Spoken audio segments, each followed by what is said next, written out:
Sekali lagi terima kasih ya teman-teman semua buat yang sudah hadir.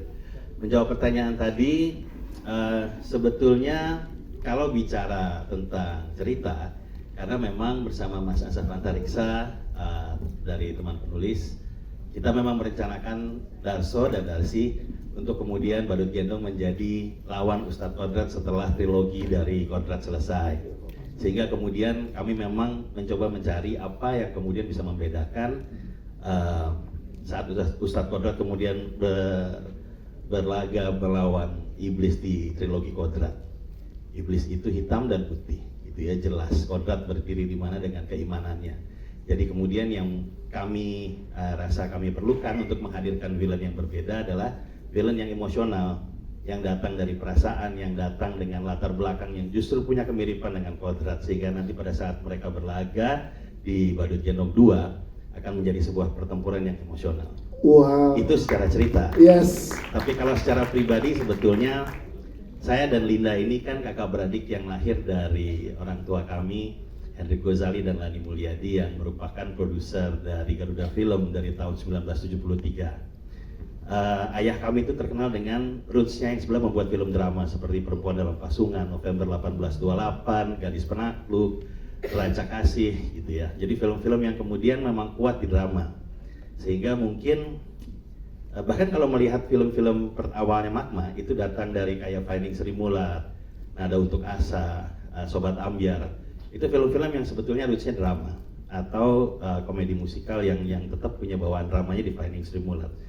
Jadi kerinduan untuk kemudian kembali menghadirkan drama di karya-karya kami memang sebenarnya sudah ada sejak lama. Ya. Tetapi memang saat ini dalam usaha menguatkan dan melebarkan semesta Kodrat yang memang dasarnya datang dari genre horor, drama itu memang mesti pelan-pelan masuknya seperti juga laga. Nah, Badut Gendong memberi kesempatan karena dia adalah anti-hero atau villain yang emosional. Di sini betul-betul sudut pandang dari porsi emosi itu bisa kita olah. Jadi bersama Mas Asaf memang kemudian itu kita gali sedalam mungkin supaya penonton mudah-mudahan memang bisa merasakan apa yang sebetulnya dirasakan Darso dan Darsi dan kenapa kemudian mereka merasa bahwa mereka itu perlu melawan. Kenapa wong kalahan yang ini tuh merasa perlu kemudian melakukan perlawanan. Kira-kira begitu. Luar biasa, tepuk tangan dong untuk Bang Charles Gozali. Terima kasih.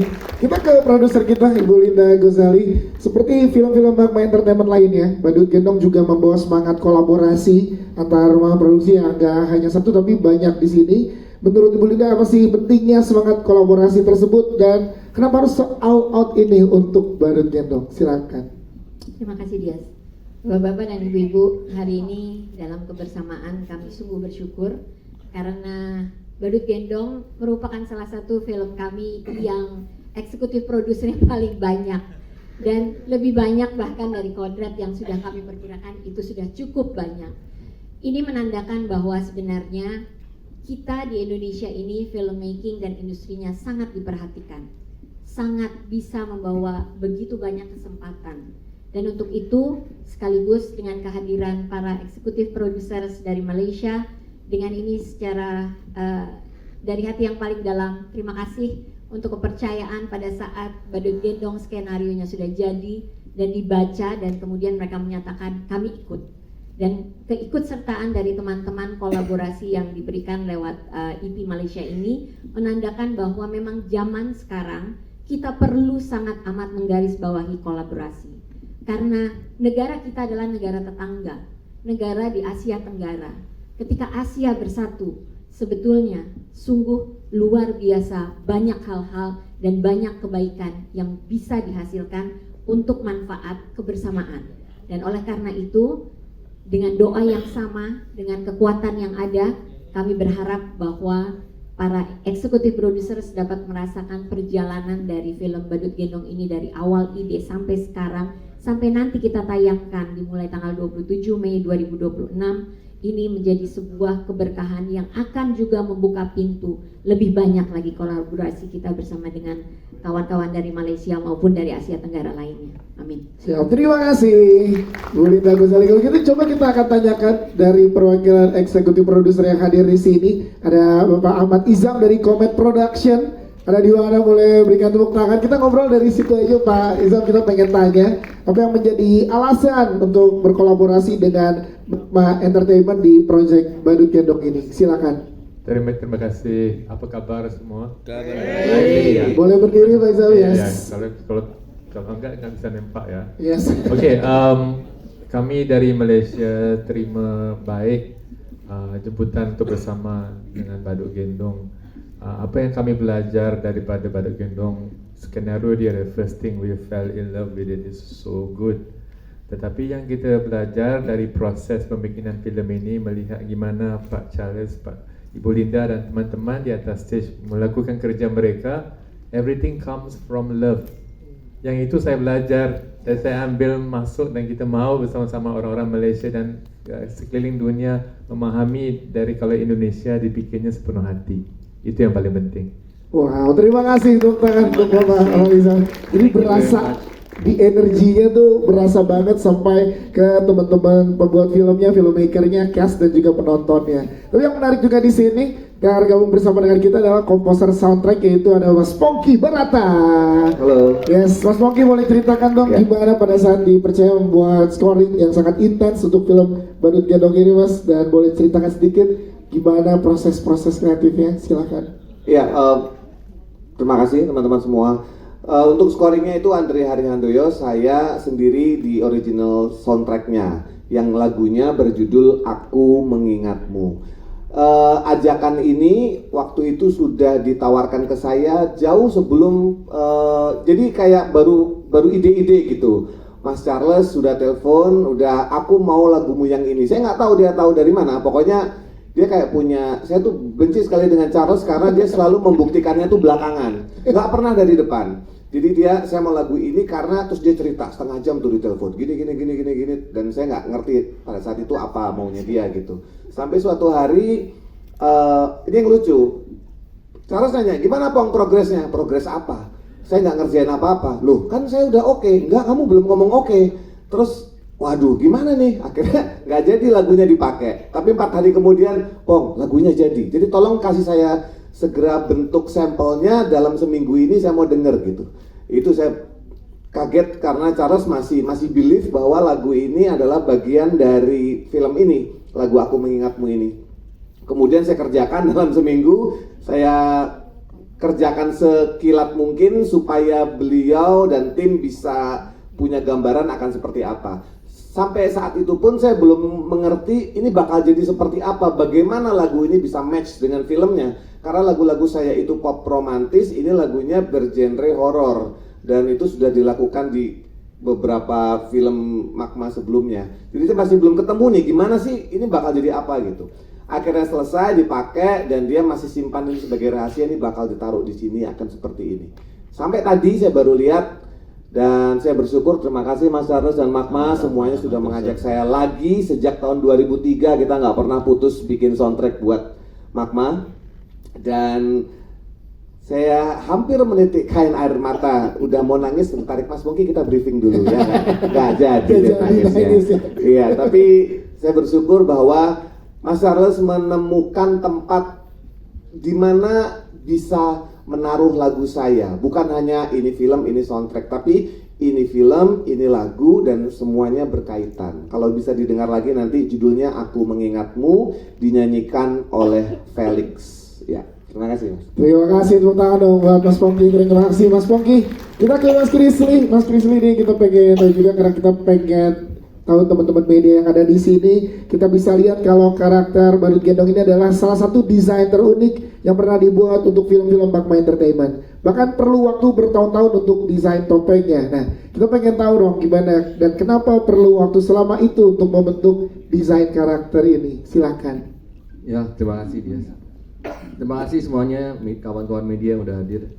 Mengenai desain karakter Badut Gendong ini di film ini memang sangat-sangat penting karena merupakan karakter sentral dari dari film ini. Jadi ketika Charles pertama kali menunjukkan skenario Mas Asaf dan saya baca, saya sudah kebayang, tapi ternyata ketika saya bicara dengan Charles ternyata lebih jelas lagi terbayangnya. Secara sosok itu tidak terlalu susah karena memang cerita ini, karakter Badut Gendong ini memang berdasarkan dari kesenian daerah, tetapi yang paling susah adalah topengnya.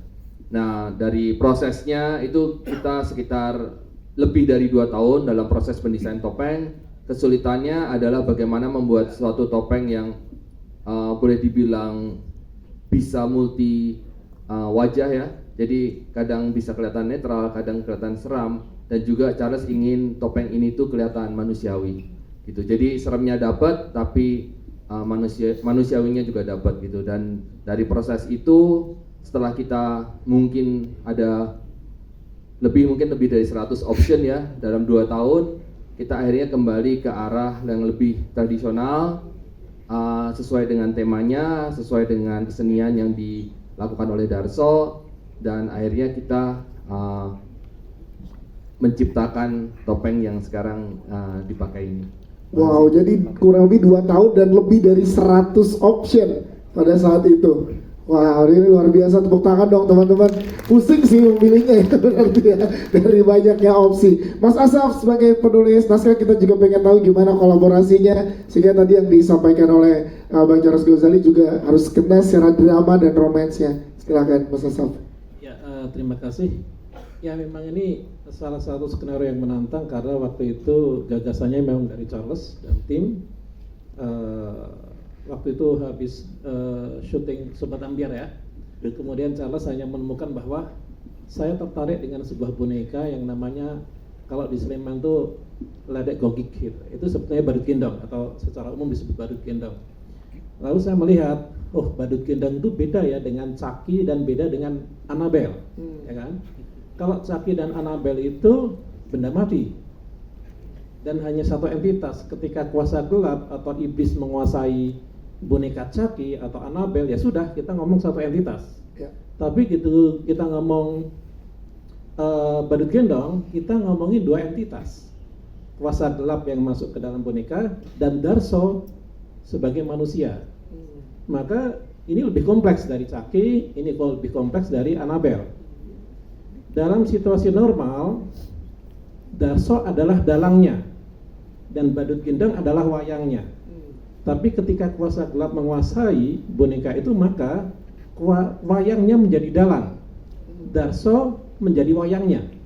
Darso dikendalikan oleh kuasa gelap yang menyaru menjadi Darsi. Jadi Darso menganggap itu Darsi, padahal bukan, itu kuasa gelap. Nah, di situ kompleksitasnya, maka kita merasakan emosi kita pun kayak dikoyak-koyak, ya. Karena tadinya kita simpati, ya, kita sedih, kemudian kita ikut marah, kemudian kita simpati, tapi sekaligus kita juga menyalahkan. Ya. Ya. Nah, tarik menarik antara hati, ya, Darso sebagai manusia dan nafsu yang ada di dalam boneka badut gendong yang mewakili kuasa gelap itu selalu tarik menarik. Nah, itu yang membuat ketika kita nonton ya, emosi kita kayak ditarik ya, tarik menarik gitu ya. Sebetulnya itu juga mewakili diri manusia yang terdiri dari hati nurani dan nafsu. Hanya karena di sini diwakili oleh kuasa gelap, maka nafsunya menjadi ekstrim, ya, mewakili nafsu primitif dari diri manusia, ingin membunuh ketika ditindas, ingin merampas dan menguasai ketika ingin menebus rasa kehilangan. Itu ketika dia berhadapan dengan Yutini, ya, dengan bayinya. Ya. Nah, di situ yang lebih kompleks daripada kalau kita referensinya seperti Chucky atau Annabelle. Jadi ini lebih kompleks ya. Wow. Dan saya rasa Yes. tim ya, kru produksi Charles dan timnya dan juga para bintang di sini, setelah saya menyaksikan hasilnya, harus diacungi jempol karena mampu menghadirkan ya kompleksitas film itu dibandingkan kalau kita misalnya menonton Chucky atau Annabelle. Setuju. Juga Itu kalau dia. kita nonton Frankenstein itu kan juga karakter yang abu-abu ya, dan karakter abu-abu ini sebetulnya susah sekali untuk diproyeksikan dibandingkan kalau kita bicara ngomong karakter hitam putih gitu ya. Tapi ternyata Charles mampu menggarap itu, semakin matang juga sinematografinya, dan saya sangat senang. Karena sekian Itu ilmu dia. Mas Asaf. Terima kasih Mas Asaf. Mas Asaf. Kolaborasi yang luar biasa ya, dan kita akan ke teman-teman cast sekarang. Dimulai dari ada Mas Akbar Kobar. Boleh tepuk tangan dong buat Mas Akbar. Mas, boleh ceritakan gimana? Karena karakter Abdul di sini juga ikonik seri dan bikin kaget teman-teman penonton ya. Bisa diceritakan Mas prosesnya, treatmentnya yang dijalani di film ini. Silakan. Oke, terima kasih Mas jadi di film ini terima kasih buat Pak Charles yang Iya, sama-sama. sudah memberi kesempatan saya bergabung di film ini. Saya ini sudah ikut proyeknya Mas Charles ini sejak 2013. Jadi pertama 2013, yang kedua ya ini 2026 ya. Jadi, Kalau sejak kan berarti terus-terusan Bang Akbar. tapi kan nggak salah saya. Bener. Ikut kismin. Gitu ya. Jadi kan nggak salah saya ngeklaim itu kan. Iya. Dan saya sama Mas Totos ini di briefing ya. Memang saya sama Mas Totos di briefing bagaimana untuk terlibat film ini yang dibutuhkan satu. Ya. Jadi sedikit bicara banyak matinya ya. Jadi jadi iya benar. Kita menghafal dialog itu lebih sedikit daripada kita harus beradegan mati. Itu hampir setengah hari untuk menciptakan adegan mati itu ya. Iya itu kalau bicara sedikit aja, jadi sedikit bicara banyak matinya itu ya. Dan saya juga terima kasih Pak Charles. Saya pikir kan banyak komedian stand up gitu kan yang sering terlibat film gitu. Saya sempat bilang ke Pak Charles, Pak, kok saya gitu ya. Ya yang lebih lucu juga banyak, yang lebih ganteng juga banyak, yang lebih pinter juga banyak. Terus Pak Charles bilang, ya saya pilih Mas Akbar karena saya ngerasa Mas Akbar yang lebih butuh ya. Jadi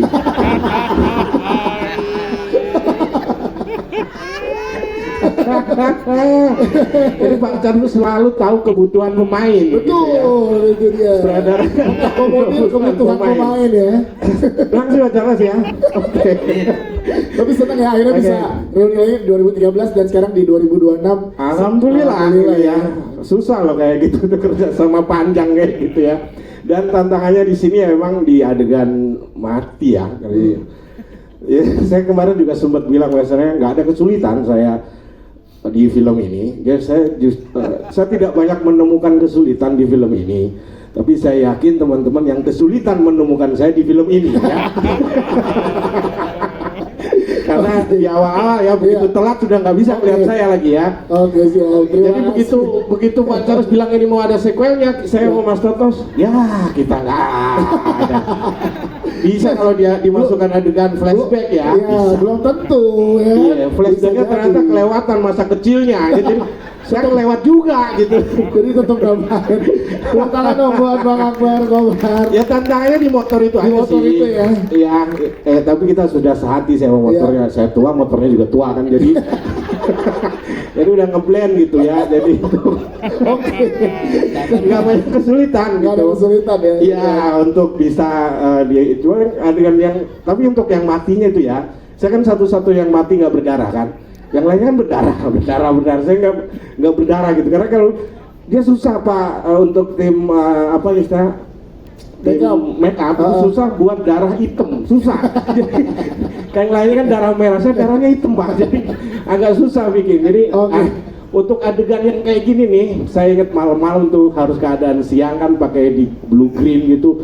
Kayak gini, itu hampir berapa ya? 4 jam saya diputer pala gini doang Pak. Gini doang. Tapi pengalaman luar biasa. Nextnya kalau diajak kalau Bang Charles lagi untuk next projectnya siap terus ya. Oh siap terus ya, siap terus. Tapi kan saya udah mati Pak. Kan judul lain. Oh iya, ada. Tepuk tangan sekali lagi buat Bang Akbar Kobar. Ya terima kasih. Sekali lagi terima kasih Pak Charles. Terima kasih. Kita ke Mas Totos Rasidi. Mas Totos. Terima kasih. Yes. Selamat sore semuanya teman-teman. Wah, yang paling kenceng sana. Selamat sore teman-teman semuanya. Tuh, suaranya. Gimana Mas Totos develop karakternya sehingga rasanya belinya nyampe banget ke teman-teman penonton? Nyampe tuh ke semua. Nyampe apaan? Sebel dengan karakternya Mas Totos ya? Iya tuh. Apa? Iya, sebel itu gue disebelin. Kalau lu nggak ada impactnya sama sekali. langsung muncul kamera langsung mati. Dan gue paling lama nungguin adegan dia karena begitu adegan dia itu giliran gue scene-nya itu lama banget. Padahal gue udah ngajarin lo acting mati itu paling simple, susah diajarin. Mungkin faktor U kali ya, faktor U udah agak susah. Yes. Jadi terima kasih juga lah, saya mau mengucapkan kepada Pak Charles udah ngelirik saya nih. Baru sekali ini saya di calling sama Magma untuk film horor. Saya juga bingung kok saya di calling horor, saya nggak seseram film-film horor soalnya. Tapi kemudian Pak Charles memang ada yang dimaui ketika saya mati. Itu impactnya nggak cuma menyeramkan, tapi ada sesuatu dari saya yang harus saya kasih ke penonton. Misalkan harus ada sedikit impact lucunya, lucu tapi tragis gitu loh. Nah itu saya memainkan acting itu susah banget. Itu belajarnya berapa SKS? Susah banget. Tapi nyampe ke teman-teman penonton itu, tepuk tangan buat Mas Totes sekali lagi. Terima kasih Ya Mas Totes ya. Terima kasih. Thank you. Kita geser ke sebelah kiri jajaran cast lainnya. Ada Pak Jose Rizal Bardua juga di sini. Boleh tepuk tangan dong untuk Pak Jose Rizal.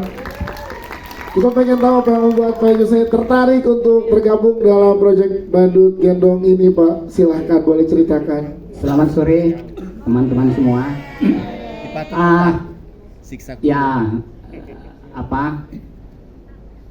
Magma adalah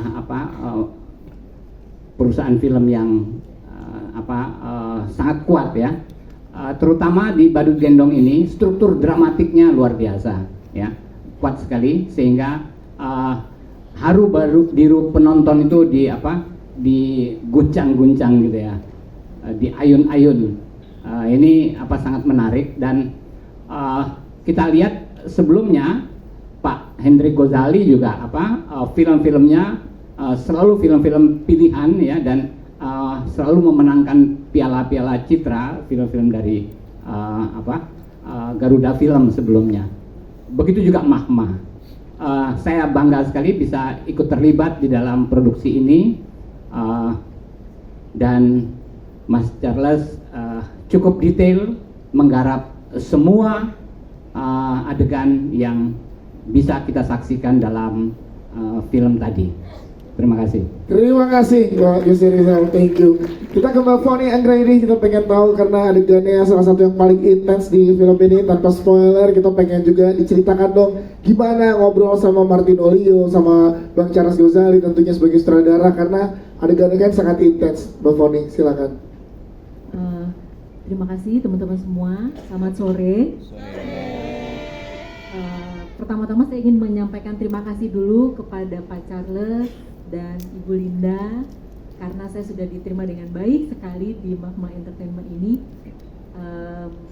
Ini PH yang udah saya insert lama, kapan ya bisa berjodoh gitu, dan akhirnya berjodoh di Badut Gendong.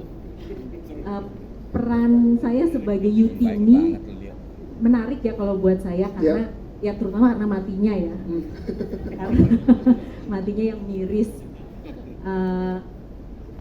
Yang menarik, ini udah pernah nonton semua kan? Tapi ada yang lagi live, jadi kita tetap tanpa spoiler ke teman-teman yang belum menyaksikannya. Ya, yang jelas karena memang dibutuhkan ada koreo sedikit ya, karena harus terlempar ke sana kemari, dan itu semua dilakukan dengan sangat safety. Saya tuh jarang fighting gitu ya, jadi sebenarnya agak gugup gitu bagaimana sih kelihatan fighting yang bener gitu ya, sampai matinya juga kelihatan mati yang bener. Maksudnya mati yang bener tuh beneran believable lah gitu ya, si Yuki ini sampai segitu tragisnya matinya. Itu semua prosesnya benar-benar Pak Charles turun ke set, memastikan semua aman buat saya. Kemudian kan ada juga tim stan ya yang mengajarkan gitu, jadi bolak-balik kita latihan dulu sampai semuanya aman, dan saya juga ini bisa nih adegan ini dilakukan. Jadi yang teman-teman tadi sudah lihat ya seperti itu Yutimi ya, saya juga sedih kenapa saya akhirnya bisa begitu gitu ya. Jadi tapi kembali lagi semua dilakukan dengan sangat profesional, safety, jadi prosesnya sangat menyenangkan. Yes, Itu yang itu bisa dia. saya sampaikan. Terima kasih, Mbak Boni. Kita ke teman-teman kias lainnya, ada Iska Kivano. Ya. Wah. Iya. Karakter Billy luar biasa. Yes, kita pengen tahu juga dong gimana pendekatannya dari seorang Iska Kivano ke karakter ini. Apa inspirasinya untuk ngedevelop karakter ini di depan teman-teman, silakan. Iya. Terima kasih untuk semua teman-teman dan and my kids from LSBR. Halo guys. Yeay. Katanya Kiva siang ini 200, malam 200 lagi yang akan datang support Kiva. Oke, terima kasih juga buat teman-teman media udah datang. Sungguh suatu kesempatan yang sangat baik ya hari ini. Semoga kita semua mendapat dukungan dari teman-teman di sore ini untuk kedepannya di tanggal 27 Mei. Ngomongin proses menjadi Billy, kalau dari saya tuh benar-benar menarik ya, karena I love the process, karena kita, Pak Charles tuh hands on banget dari awal untuk membentukkan. Bahkan dulu namanya bukan Billy, sebenarnya David. Oke. Sudah bahasa Inggris banget. Tapi akhirnya kita karena mau membuat homage untuk sesuatu, kita ganti ke Billy karena ada sesuatu di belakang film itu nanti gitu. Iya. Belum bisa bocorin. Belum boleh. Jadi dari situ pun dibantu juga sama Putri Ayudia. Halo Kak Putri. Putri Ayudia. Terima kasih sayang. Acting coach kita Putri Ayudia. Dari situ kita banyak banget membedah ya. Jadi Billy itu bisa menjadi seperti di film itu bukan hanya karena dukungan dari maksudnya dari diriku sendiri, tapi memang begitu. Humble banget ya Kiva, luar biasa ya. Dari pas lagi ngeliat wardrobe dikasih ini apa cincin segala, oh my god, emang gue tahu gue harus ngapain gitu. Jadi sangat-sangat seru, tapi thank you so much itu. Tepuk tangan dong sekali lagi untuk Iska Kivano, thank you. Kita ke Clara Bernadette. Clara. Sabar mas ya, sabar ya. Kita akan ngobrol dengan Clara, kita pengen tahu, mengesankan sekali karakter Arini di sini. Kita pengen tahu juga gimana pengalamannya saat syuting bersama dengan teman-teman di sini. Persiapan apa yang Clara lakukan untuk Arini? Silakan. Terima kasih buat pertanyaannya. Selamat sore semuanya. Terima kasih sudah hadir dan mensupport film Badut Gendong. Buat prosesnya bisa dibilang ini proses yang sangat-sangat menyenangkan, intens, banyak banget adegan-adegan intens, terutama dengan Kiva ya. Yes. Banyak banget adegan-adegan yang cukup membutuhkan banyak teknis tepatnya. Tapi ini semua dibantu dengan memang stunt dan Bapak Charles sendiri.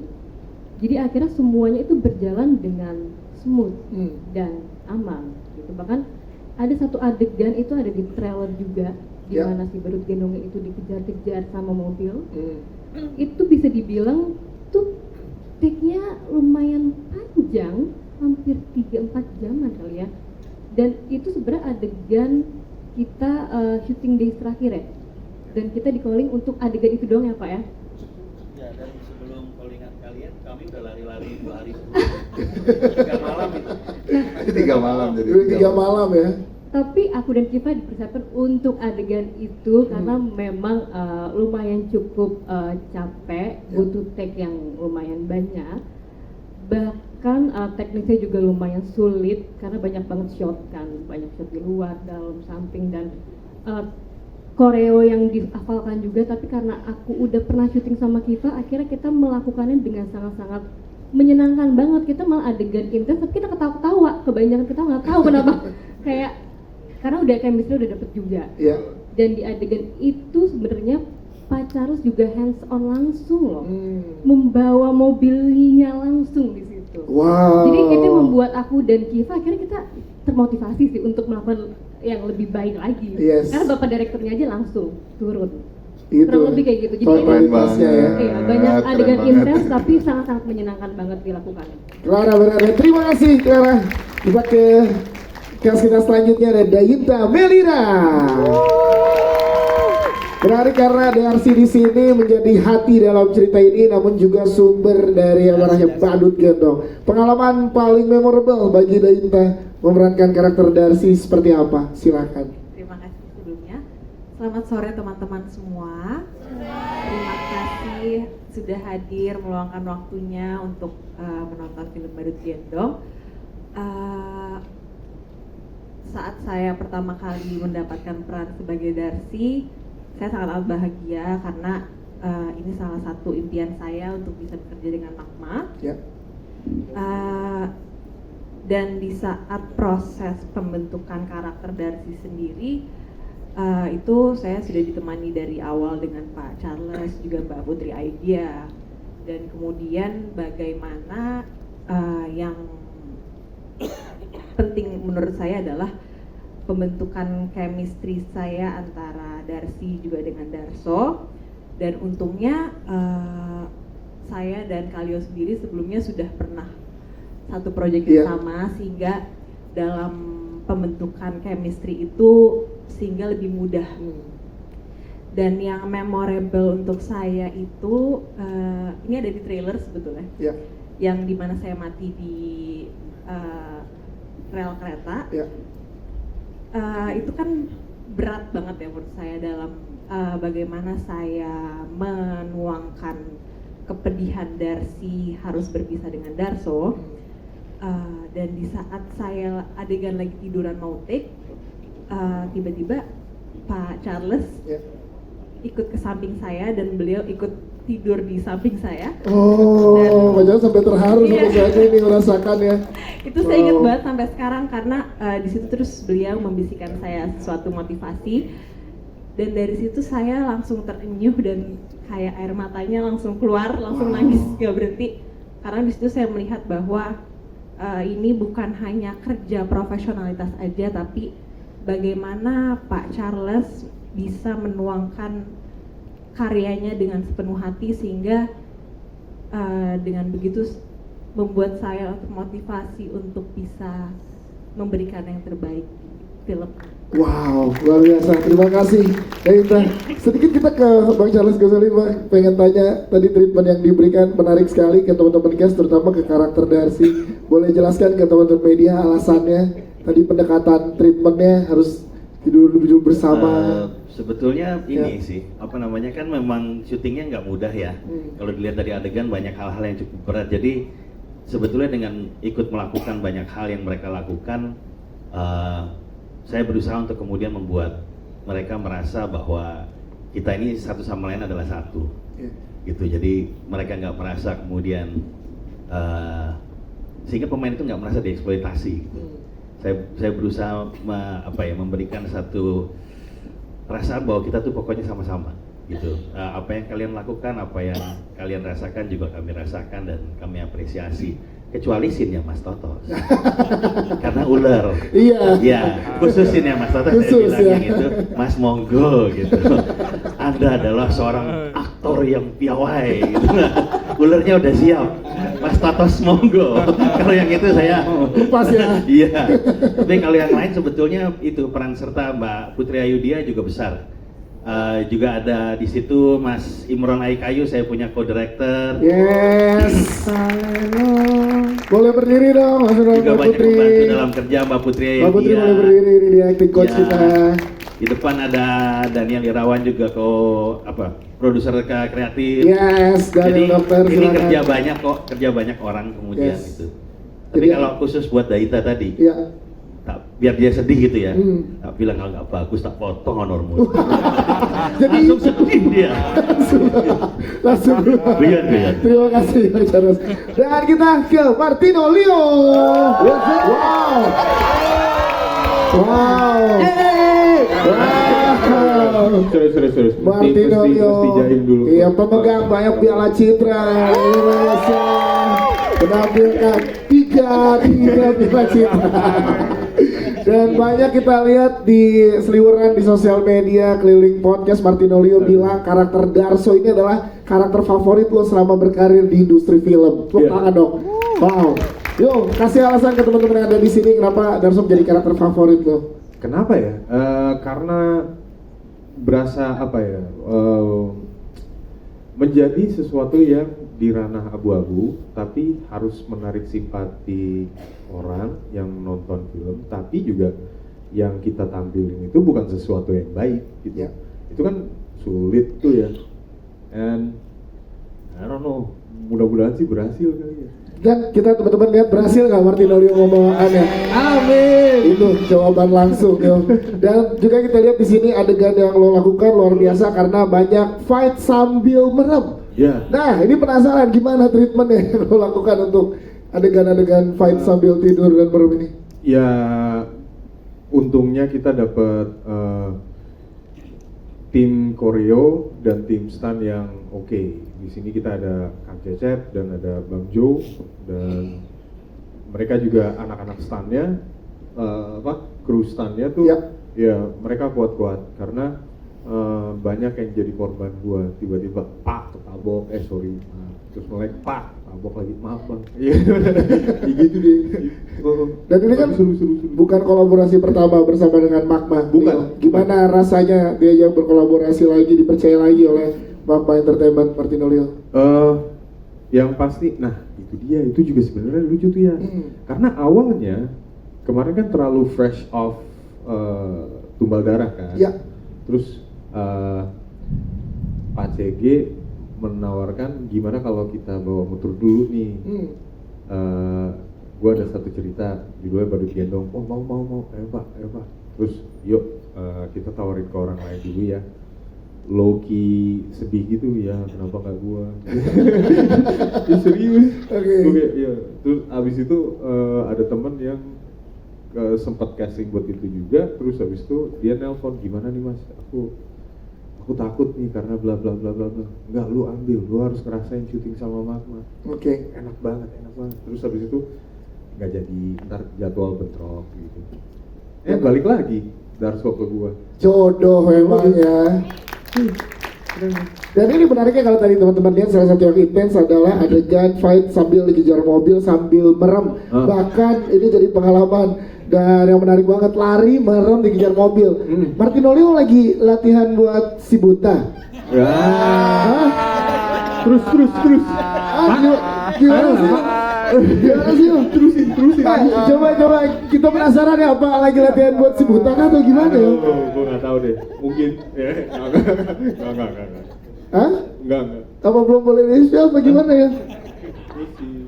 Enggak. Yes, kita lihat aja nanti gimana ya, karena tadi lari dan meremnya sudah oke ya, enak ya. Ya itu dia, boleh tepuk tangan sekali lagi teman-teman. Baik, kita berikan kesempatan ke teman-teman media kalau gitu untuk bertanya. Silakan boleh angkat tangannya teman-teman, akan dibantu oleh teman-teman dari Good Work yang di sebelah mana dulu?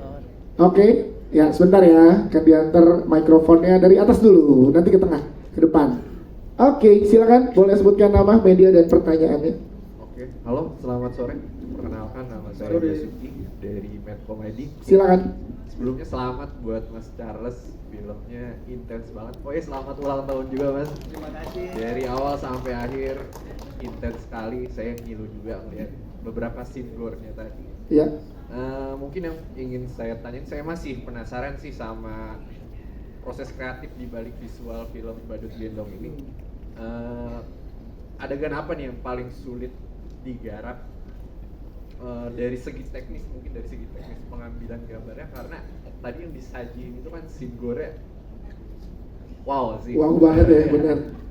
Itu aja sih Mas. Oke. Terima kasih. Langsung dari Medcom, silakan Bang Charles. Ya, sekali lagi mengingatkan bahwa kalau mungkin dari pemain berhadapan dengan ular adalah hal yang paling menantang mungkin buat para pemain. Tapi kalau secara teknis sebetulnya yang paling sulit itu adalah pada saat mukanya Kiva disobek. Karena kalau biasa di banyak film karena sudah sering terjadi, itu dilakukan dengan proses yang cukup cepat, real speed.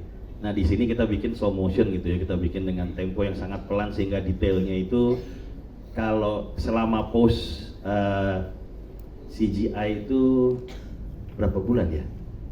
Berapa bulan? Pose total? Oke, berarti dari sekitar 10 bulan CGI itu dikerjakan dari kita mulai syuting, mereka mulai melakukan pre, itu makan 6 bulan khusus untuk adegan merobek muka. Wow. Jadi ada dedicated tim yang kemudian ditaruh timnya Gaga Nugraha dari Dalang Digital Ya. untuk kemudian melakukan scene itu, dan dari 6 bulan itu yang selesai paling akhir justru menjelang disipir, dicetak itu yang scene itu. Itu juga yang menjadi Iya, paling itu akhir. yang paling sulit kalau secara teknis karena memang kita harus detail banget. Tapi kalau secara proses di lapangan yang paling sulit itu adalah yang sama bayi. Oke.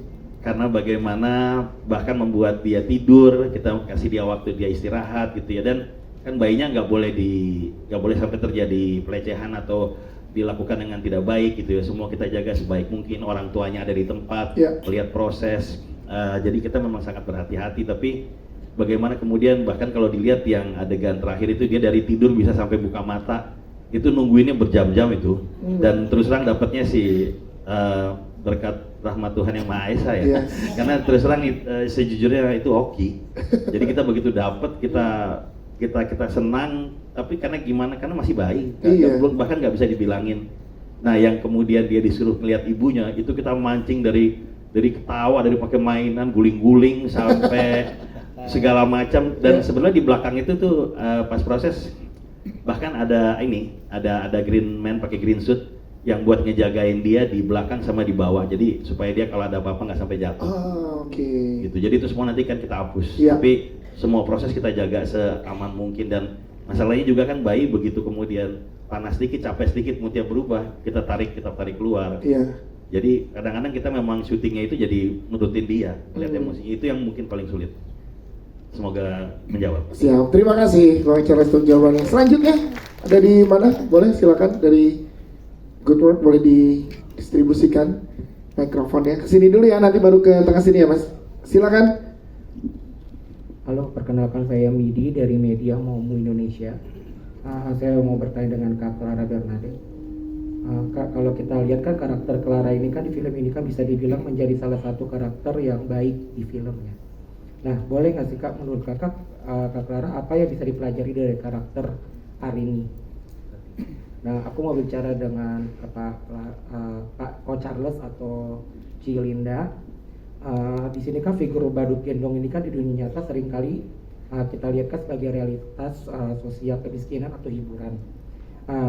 Apakah ada subteks atau kritik sosial yang ingin disampaikan melalui metafora horor di film ini, atau fokusnya murni pada eksploitasi teror supranatural? Terima kasih.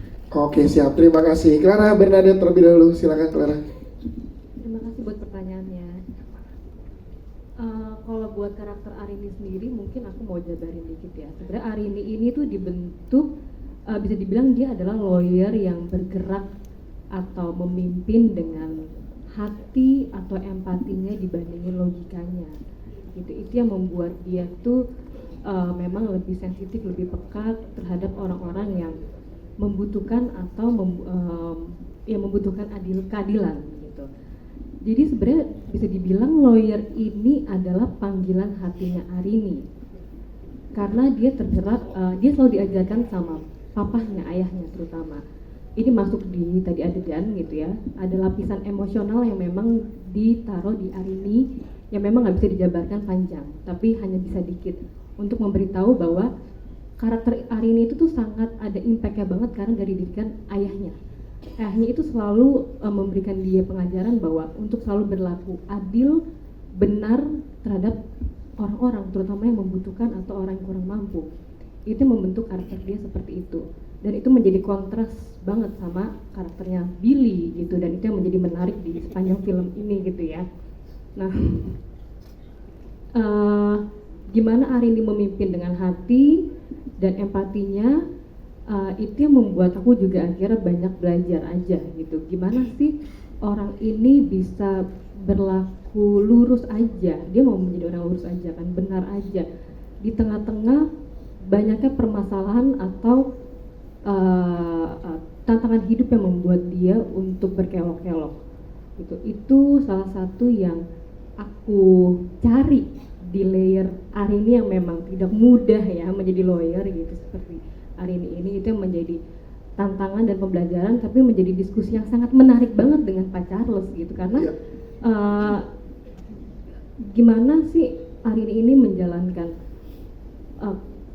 pekerjaan dia sebagai profesionalismenya dia sebagai lawyer, tapi dia juga tetap harus membela masyarakat dan penuh empati ke warga desa tersebut gitu. Itu jadi pembahasan yang menarik, pembelajaran yang menarik, dan tantangan yang menarik juga untuk karakter Arini ini. Siap. Terima kasih. Terima kasih Clara Bernadette. Ibu Linda atau Pak Charles mau menjawab, silakan. Terima kasih buat pertanyaan yang sangat baik. Bicara soal layering karakter Darso yang diwakili oleh kesenian tradisional yang sekarang semakin terpinggirkan secara kenyataan ya. Saya mau minta Mas Asaf yang menjawab pertanyaan ini. Silakan Mas Asaf. Ya, sebetulnya sifat simbolisasinya atau metaforanya literal. Literal itu artinya ya penonton akan langsung tahu bahwa misalnya begini, pengamen, ya kan? Pengamen pasti metafora dari kalangan masyarakat miskin. Bahwa ternyata pengamen itu bukan memakai gitar, tetapi dia tarian tradisional, pasti dia adalah lapisan rakyat miskin di desa yang biasanya tidak punya lahan, lalu dia ke kota untuk mengamen di jalanan, di perempatan, ataupun kalau di dalam film ini di stasiun. Jadi sifatnya literal aja, bahwa dia mewakili masyarakat miskin di pedesaan yang terpinggirkan. Seperti itu, jadi sifatnya literal. Dan jadi kita ceritanya sifatnya natural aja. Siap. Terima kasih Mas Asaf. Cukup Pak Charles, Ibu Linda, cukup. Oke. Selanjutnya silakan, boleh di depan sini, di mana? Sebentar ya, mikrofonnya berjalan dulu dari atas. Oke, depan sini. Ya. Sini dulu ya Mbak, nanti baru ke depan Mbak ya. Oke. Iya, sabar ya Mbak. Silakan. Halo, selamat sore. Saya Gregorius dari Gregodia. Pertanyaan saya untuk Leo, si pemenang Piala Citra kita. Leo, apakah siap untuk citra berikutnya lewat Darso ini?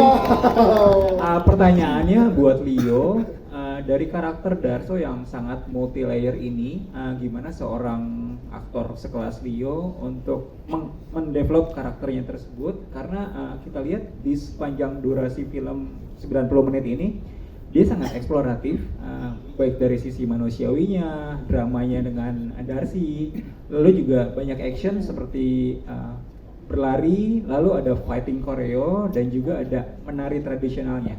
Nah, gimana seorang Martino Leo membeat up ini semua? Oke, siap. Pertanyaan kedua mungkin saya mau nanya, seberapa signifikan peran cultural consultant dalam Badut Gendong ini? Cultural consultant, oke, siap. Terima kasih. Silakan Martino Leo. Okay, I'm just another human being. Itu satu, dua. Jadi keluar bunyi itu tuh. Apa maksudnya? Itu apa? Nah, intinya gini. Untungnya kita selalu dikasih atau di backup oleh yang terbaik gitu. Kalau misalnya dari segi nari, ada Ibu Eli Lutan, terus Dainta pun juga seorang S2 tari kan. Jadi di saat kita harus menampilkan tari, ya aku yang turun, Dainta yang di depan, aku ngikut Dainta gitu. Tapi giliran fighting, ya aku yang maju. Jadi you have to aku nih tipe pemain yang sangat trust sama lawan main gitu, dan mengandalkan juga. Mau dia itu cameo, mau dia apa, enggak, kita semua sama. Dan kalau untuk fightingnya ya ada Kang Cecep di sini, tinggal dan percaya aja, gitu. Percaya aja sama anak-anak buahnya, sama chief-chiefnya. Dan kenapa bisa se-eksploratif itu ya karena I really trust my director di sini. Itu dia kuncinya. Terima kasih Martino Leo, boleh tepuk tangan.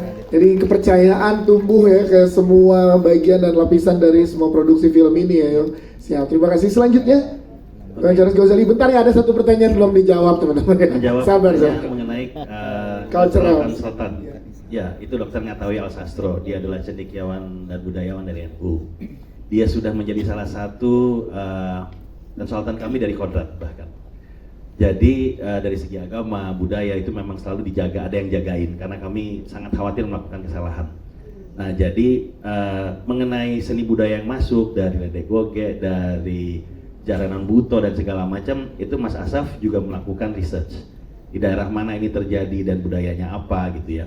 Tetapi kemudian semua hal itu kita konsultasikan ke Mas Hastro, lalu kemudian komunikasi terjadi dan kita memilih apa yang kemudian terbaik buat produksinya.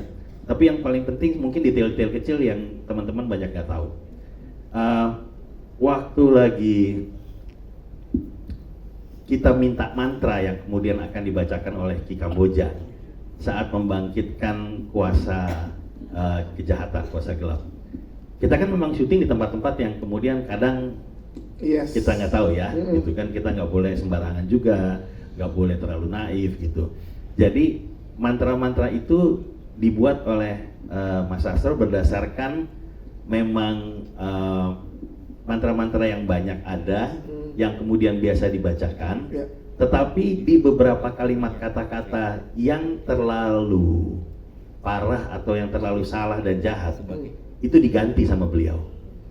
Sehingga kemudian jika itu dibacakan dan kemudian dibawakan, tidak akan menyebabkan sesuatu yang mungkin tidak baik secara mistis kah, atau secara kepercayaan, dan juga secara penerimaan mungkin dari masyarakat. Jadi bagi orang yang mungkin mengerti mantra, mereka akan tahu oke, ini referensinya dari mantra ini, tetapi kemudian ada bagian-bagian kalimat yang diakomodasikan untuk kebutuhan film. Gitu. Jadi salah satu kepentingan cultural consultant itu ada bahkan sampai ke situ. Ya, terima kasih semoga menjawab. Terima kasih untuk jawabannya. Selanjutnya tadi Mbak yang di depan dulu ya, dari tadi nih ya, bentar ya. Silakan Mbak. Oke. Nama, media, dan pertanyaannya. Boleh berdiri Mbak? Selamat sore, saya Hera dari PRMN. Saya ingin bertanya dengan Bu Linda, tapi sebelumnya saya mengucapkan selamat ulang tahun buat Pak Charles. Semoga hari kelahirannya ini diiringi dengan kesuksesan film Badut Gendong. Amin. Amin. Silakan Mbak. Gini Bu, dalam film ini tadi sempat disebutkan ya bahwa banyak eksekutif produser yang dilibatkan. Nah, bagaimana proses menjaga visi kreatif film agar tetap satu arah dan tidak kehilangan identitas cerita? Dan apakah banyaknya dukungan eksekutif produser ini memberikan ruang eksplorasi yang lebih besar untuk kualitas visual dan produksi film ini? Satu lagi, dengan dukungan eksekutif produser film ini, apakah target Badut Gendong ini hanya pasar domestik atau juga membuka peluang buat internasional? Terima kasih. Siap. Terima kasih, Bu Linda, silakan. Mbak Hera, terima kasih pertanyaannya. Executive producers itu tentunya kami libatkan dari sejak sedini mungkin. Karena prosesnya memang kami persembahkan agar kami punya masukan, feedback dari sisi bagaimana mereka melihat cerita Badut Gendong. Bagaimana mereka mengetahui apakah esensi yang mau kita sampaikan lewat filmnya, pembelaan terhadap Wong Kalahan itu bisa nyampe juga kepada mereka. Jadi ketika mereka kemudian memberikan feedback, memberikan masukan, memberikan juga pertanyaan kepada kami pada saat skrip itu kami persembahkan, itulah fungsi dan ruang yang sedemikian luas kami buka kepada para eksekutif produser. Karena di titik itu kami berharap memang film ini, untuk menjawab pertanyaan yang kedua, tidak hanya sebuah film yang dapat dinikmati di domestik, pasar domestik. Karena Indonesia memang sudah saatnya untuk berpacu dan untuk berlomba juga di kawasan yang lebih luas. Asia, bukan hanya Asia Tenggara, tetapi Asia. Dari Asia kita juga berharap ke internasional, karena keunikan dari sosok Badut Gendong ini mungkin di kultur lain belum tentu dilirik, belum tentu menjadi sebuah sosok yang Charles sering sampaikan bahwa kenapa unik, karena tadi yang Mas Asaf bilang, antara yang mana yang menguasai, dari dua menjadi satu, tapi kemudian satu ini isinya dua. Nah, ini yang kemudian mau kita katakan bahwa di dalam hidup kita seringkali sisi putih dan sisi hitam itu selalu bergulat, selalu saling menggeliat. Yang mana yang akan menjadi tarikan yang utama? Tapi pada titik mana kemudian keputusannya, saya akan menjadi yang hitam, atau saya akan tetap di abu-abu karena saya masih berupaya. Nah, ini adalah merupakan salah satu hal yang kemudian ketika kami serahkan kepada eksekutif produser dan mereka menyatakan ingin ikutan, salah satu ketertarikannya adalah bahwa saya nggak nyangka loh, badut itu biasanya dilihatnya kalau di kultur yang barat ya bentuknya kan badut ya. Tetapi kan kita di sini bentukannya kan unik sendiri. Dan kemudian memang ada film-film yang sebelumnya juga yang mengusung tentang badut. Tetapi juga ada yang mengatakan bahwa, loh badut ini kan sebetulnya untuk hiburan anak-anak loh. Kenapa diginiin ya? Nah, inilah ruang kreativitas yang menarik yang kemudian diambil oleh Charles bersama dengan, digodok bersama dengan Mas Asaf dan juga dengan tim Chief HOD-nya bersama dengan para cast untuk kemudian bisa kita hadirkan. Ini adalah salah satu bentuk bahwa kita peduli dengan banyak orang yang masih terpinggirkan, termarginalkan, dan itu terwakili lewat budaya tradisional kita yang juga kalau kita tidak hati-hati akan juga semakin tersingkirkan. Oleh karena itu saya melihat ini adalah bentuk kepedulian bukan dari eksekutif produser domestik, tetapi juga kolaborasi dari eksekutif produser dari negara Malaysia dan juga teman-teman yang lain. Karena apa? Karena mereka melihat sebetulnya kekayaan Indonesia ini sangat bisa dan sangat harus kita justru perjuangkan bersama. Semoga Badut Gendong bukan hanya sebuah budaya tradisional yang pertama dan yang terakhir, tetapi justru menjadi pertama dan penerus untuk kedepannya. Itu yang kita harapkan. Yes, terima kasih teman-teman. Boleh berikan tepuk tangan sekali lagi buat teman-teman cast dan filmmaker. Namun sebelum mengakhiri press conference ini, informasi buat teman-teman media. Tadi di sisi akhir ada beberapa teman-teman yang kita lihat merekam. Please banget jangan diposting dan jangan disebarkan agar tidak terjadi spoiler, oke? Biar nanti teman-teman yang baru menyaksikan mulai tanggal 27 Mei mendatang, sama menariknya dan experience yang kalian rasakan bisa dirasakan oleh teman-teman semua yang ada di sana, oke? Siap? Yes, terutama soal yang terakhir itu ya, oke? Ini ada beberapa yang live, terutama soal yang terakhir itu, please banget kita jaga sama-sama, oke? Biar teman-teman dapat pengalaman yang sama nanti dengan yang kalian rasakan. Namun sebelum berakhir, di kesempatan ini kita mau dari masing-masing mengungkapkan satu kata tentang Badut Gendong. Dimulai dari Mas Asaf dulu sebelah kiri. Satu kata Mas, kalau boleh menyimpulkan Badut Gendong nih artinya atau maknanya apa buat Mas Asaf? Satu kata, silakan. Satu kata, sulit ya satu kata ya. Silakan. Badut Gendong aja dua kata. Iya. Dua kata deh. Dua kata deh, boleh dua kata. Iya. Saya rasa Badut Gendong merupakan pencapaian sinematografi yang semakin matang untuk Charles Ghazali. Yes, pencapaian ya, pencapaian yang matang. Nah, oke. Mas Krisli. Teror. Teror. Nah, ya seriesnya. Satu apa dua nih? Boleh, maksimal dua. Oh, maksimal. Iya. Sukses. Yes. Bapak nih. Tragis. Tragis. Ibu Linda. Berjuang. Berjuang. Clara. Silakan. Melankolis. Melankolis. Kita ke sebelah kanan dulu sebelum ke Martinolio terakhir. Iya dong. Iya kan, harusnya terakhir. Mas Pongki dulu silakan. Lu dikenang. Dikenang. Ya judul lagu Mas Pongki ya, ada dikenang iya. Sekaligus promosi. Mas Akbar? Tonton, udah. Nonton. Mas Otos? Dihidupkan lagi. Nafas. Nafas, oke. Baca aja. Dua kata ya. Yes. Kodrat Universe. Wow. Paling bener. Kodrat Universe. Kipa? Serakah. Serakah. Renda silakan. Cinta mendalam. Ini dia nih. Martinolio. Ini gua dua kata boleh. Boleh dua kata. Piala Citra. Mic-nya dua juga, mic-nya dua. Piala Citra. Ya. Tapi abis gua ngomong pada Amin ya. Iya. Ini gua yang pertama sini dulu, terus nanti sini. Oke. Box office. Amin. Amin. Kita boleh berdiri teman-teman untuk foto sekali lagi.